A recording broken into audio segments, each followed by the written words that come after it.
Bonjour et bienvenue sur Conseil de sportif. Ce podcast est un podcast utile.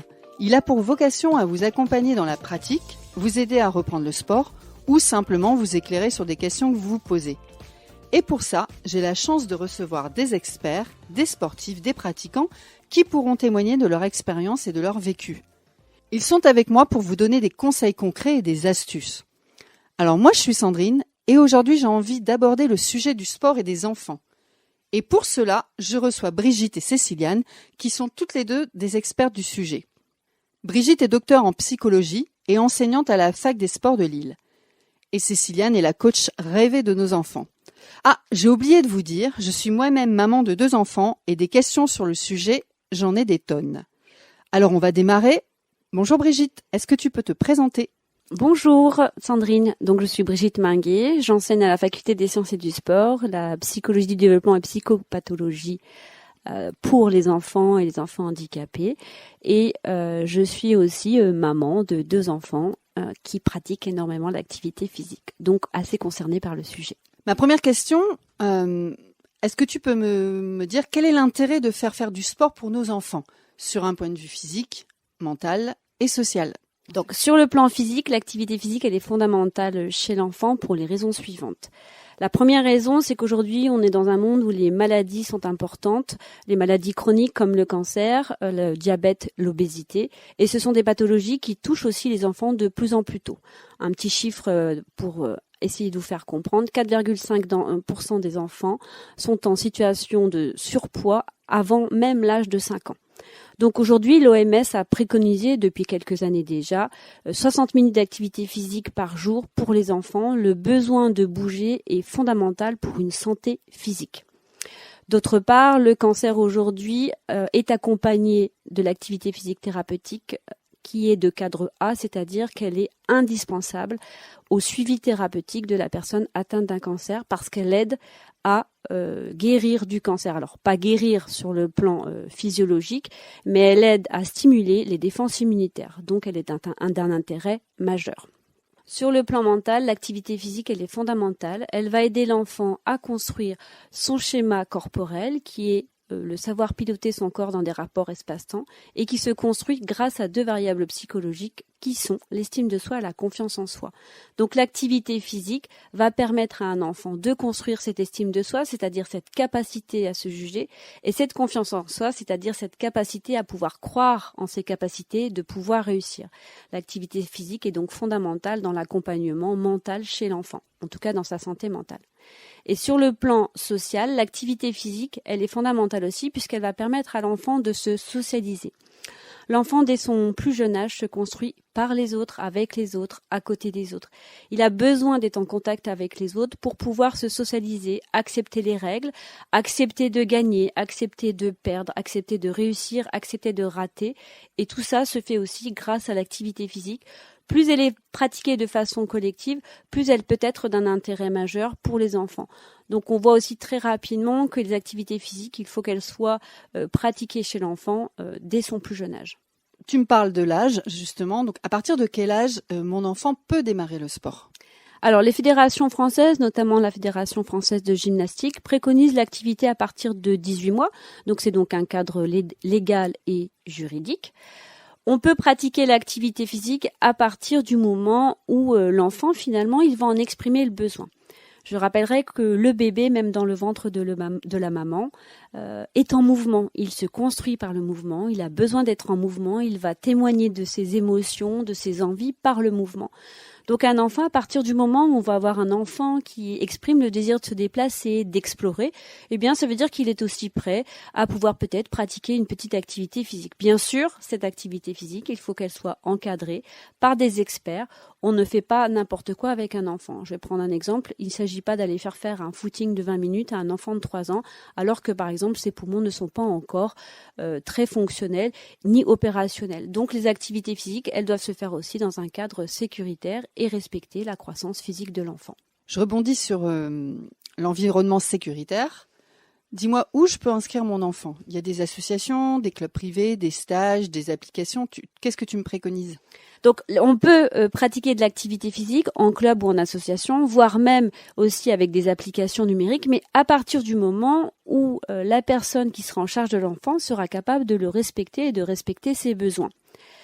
Alors, pour un enfant ou pour des parents qui hésitent, qui connaissent pas toutes les activités physiques parce que c'est compliqué, on va dire le panel d'activités physiques aujourd'hui est très large, très riche, notamment dans la métropole lilloise. Il semblerait qu'il soit intéressant de commencer par des stages, puisque le stage est un moyen de connaître le club ou l'association, et puis c'est un moyen de connaître les multi-activités, et peut-être que des goûts préférentiels se dégageront pour l'enfant, et il sera donc à même de pouvoir décider. Et c'est important que ce soit l'enfant qui décide de l'activité et non pas les parents. C'est l'enfant qui doit décider l'activité qui lui plaît pour pouvoir se mouvoir, se faire plaisir et être avec les autres. Tu me parles de l'enfant qui va choisir son sport et moi j'ai une autre question. Donc je t'ai dit que j'avais 2 enfants avec 2 caractères très différents et du coup est-ce qu'on choisit aussi le sport en fonction du caractère, de la personnalité de l'enfant? Exemple, donc mon fils est relativement calme. Est-ce que je vais le mettre au rugby pour le faire bouger, le réveiller, ou à l'inverse je vais le mettre au yoga?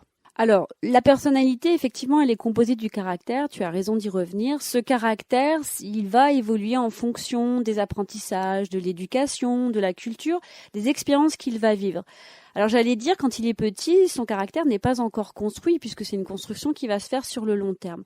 Le plus important, c'est que peut-être effectivement, un enfant qui est timide, il serait peut-être bien justement de lui apprendre à aller vers les autres. Donc peut-être parfois c'est pas forcé, mais c'est inciter à forger un caractère au travers des expériences. Un enfant timide comme un enfant impulsif, toutes les activités lui seront bonnes à partir du moment où l'expert saura s'adapter à ses besoins. Un enfant qui est dynamique, tonique, est impulsif, eh bien c'est l'expert qui saura lui donner les exercices qui lui correspondent, mais qui lui apprendra en même temps à se temporiser, à se canaliser. Et puis l'enfant qui est timide, eh bien c'est l'expert qui lui permettra de s'engager, de pas avoir peur d'aller vers les autres, même de pas avoir peur de faire certains mouvements. Donc c'est important que ce soit aussi l'expert qui puisse accompagner l'enfant dans la construction de cette expérience sportive. Merci Brigitte, merci pour tous tes conseils. Tout à l'heure, je vous ai parlé de Céciliane, la coach rêvée de nos enfants. Donc bonjour Céciliane. Bonjour Sandrine. Est-ce que tu peux te présenter? Alors, je m'appelle Céciliane et je suis entraîneur de gymnastique rythmique et de baby gym. Alors, entraîneur des tout petits. Dis-moi, ce qui m'intéresse et ce qui intéresse tous les parents, c'est savoir un petit peu comment se passe concrètement une séance de baby gym. Alors, une séance de baby gym dure environ, on va dire, 45 minutes. Les séances de baby gym sont accessibles à partir de 18 mois jusqu'à 6 ans. Moi, je vais vous parler d'une séance pour les enfants entre 2 ans et demi et 3 ans. Donc, ces séances-là se déroulent avec les parents. Pendant 45 minutes, l'enfant sera avec son parent, même sa maman ou son papa, ou même les deux parfois, durant toute la séance. La séance se déroule en plusieurs parties. Tout d'abord, l'accueil. Donc, la coach, l'entraîneur, l'encadrant va accueillir l'enfant. C'est vraiment un moment important. C'est quelque chose qu'il ne faut pas rater. C'est pour ça qu'il faut en général ne pas être en retard à sa séance pour pouvoir participer à l'accueil. Donc, l'enfant va en général se présenter. On va solliciter avec des histoires, avec une petite peluche.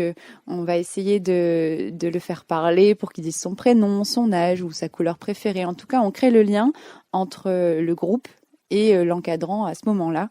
C'est un moment un petit peu privilégié qui permet de préparer l'enfant à l'activité qui va poursuivre.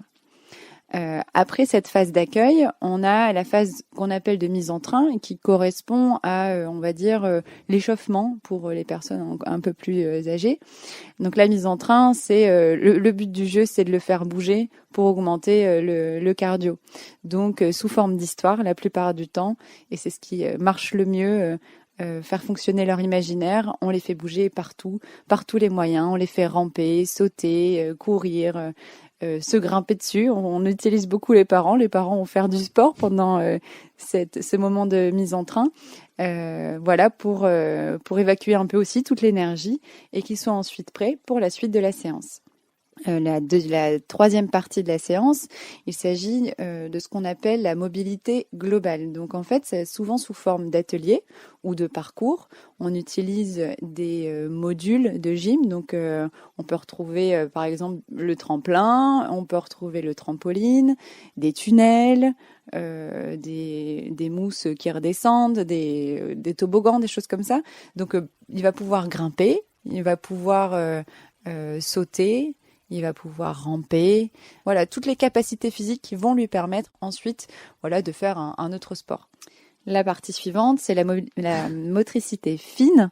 Et là, on va travailler plutôt tout ce qui est sensoriel, tout ce qui se travaille au niveau des mains, donc des ateliers un peu plus fins. Donc, nous, c'est la gymnastique rythmique. Donc, on va tout doucement amener ce qu'on appelle les engins, donc le ruban, on va travailler, sentir la différence entre la rigidité de la baguette, la matière du ruban, le ballon qui rebondit, le cerceau, tout ce qu'on peut faire avec un cerceau, etc. Donc on va pas aller dans l'activité même, mais par contre on va découvrir le matériel et on va jouer avec le matériel à travers des histoires.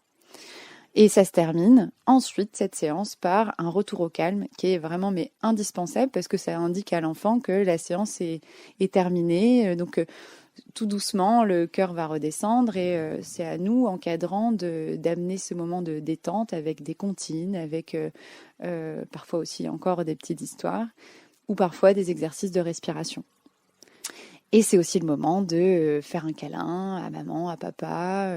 Un petit moment de retour sur soi qui est indispensable pour les laisser ensuite partir de la séance. Sinon, les parents, ils nous en veulent quand même si on les laisse partir tout énervés. Et du coup, je me pose une question. Étant donné que les parents sont présents lors des séances, il y a peut-être des choses qu'on peut refaire à la maison ? Oui, en effet, quand on fait fonctionner notre imagination, la maison peut être une très bonne salle de sport. On utilise le canapé, on peut utiliser les chaises, le jardin, tout est bon pour refaire, on va dire, de la baby gym à la maison, tout en veillant toujours à la sécurité. Oui, parce qu'on leur dit de pas sauter sur les canapés, oui, bien sûr. Céciliane. Bien sûr. J'ai envie de dire, débrouillez-vous. À vous de fixer les limites, mais c'est vrai que tant que c'est dans un environnement sécuritaire et qu'on on est derrière lui, on dit bien, on encadre bien son enfant en disant là maman et papa est là, on peut le faire sans. Quand t'es tout seul, ne le fais pas, ça peut être dangereux. Bon voilà. Mais en effet, on peut vraiment on peut vraiment refaire du sport à la maison en faisant des petits parcours et des petites histoires avec son enfant. Eh bien, merci Céciliane, merci Brigitte. Alors, si vous avez aimé ce podcast, surtout n'hésitez pas à le partager et à aller mettre un avis et des étoiles, de préférence 5, sur Apple Podcast.